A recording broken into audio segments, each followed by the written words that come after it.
กองประชุมสรุปทอดถอนบทเรียนเวียกงานภาราธิการและการเงินทั่วทหารแขวงบริคำไซประจำปี 2024 และทิศทางแผนการปี 2025 ได้จัดขึ้นและสำเร็จลงในอาทิตย์แล้วนี้โดยภายใต้การเป็นประธานของสหายพันเอกดาวพหัสภูมิสว่างบีคณะภากองบัญชาการหัวหน้าห้องภาราธิการทหารแขวงบริคำไซมีคณะภากองบัญชาการคณะห้องคณะบัญชากรมกองภายในการเกี่ยวข้องตลอดโทษพนักงานภาราธิการและการเงินในทัวทหารแขวงเข้าร่วมสหายพันโทอุ่นคำปันเทวีคูณห้องหัวหน้าห้องภาราธิการทหารแขวงได้ขึ้นผ่านบทสรุปเวียกงานภาราธิการประจำปี 2024 และวางทิศทางแผนการปี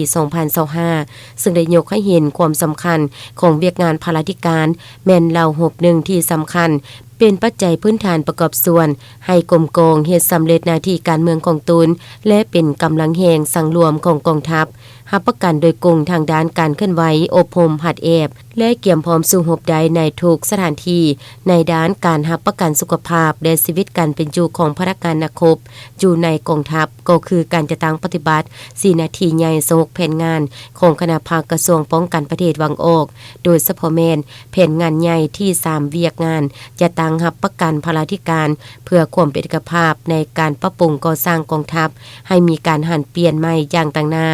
กองประชุมได้พร้อมกันคนครัวเป็นเอกภาพต่อกับทิศทางแผนการที่จะสุ่มใส่จะตั้งปฏิบัติในปี 2025 คณะภาคคณะบัญชาพนักงานวิชาการที่เฮ็ดเวียกงานภาราธิการและการเงินในระยะที่ผ่านมาได้เอาใจใส่เฮ็ดสำเร็จหน้าที่เวียกงานของตนรับประกันให้แก่การเคลื่อนไหวหัดแอบและเกี่ยมพร้อมสู้รบสามารถจะตั้งรับประกันอย่างครบถ้วนทันเวลาด้านวัตถุภานะรับใช้เวียกงานรับประกันชีวิตการเป็นอยู่การจะตั้งเลี้ยงดูด้านเสบียงอาหารการจะตั้งกินดื่มรวมหมู่ด้านเครื่องนุ่งห่มด้านน้ำมันเสื้อไฟเวียกงานคุ้มครองที่ดินไฟฟ้าและน้ำประปา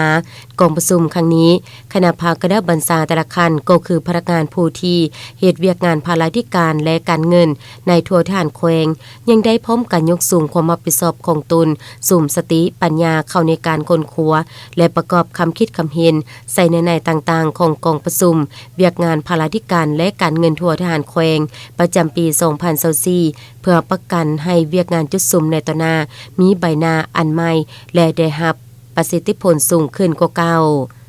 ในโอกาสนี้สหายพลจตวาจวงจันทร์ราชวงศ์คณะประจำพรรคแขวงเลขาคณะพรรคหัวหน้าการเมืองกองบัญชาการทหารแขวงยังได้เข้าร่วมเป็นประธานโอลมต่อกองประชุมก่อนอื่นสหายยังได้ย่องยอสมเสยต่อผลงานและไสสนะของเวียกงานภาราธิการและการเงินญาติมาได้ใน1ปีผ่านมา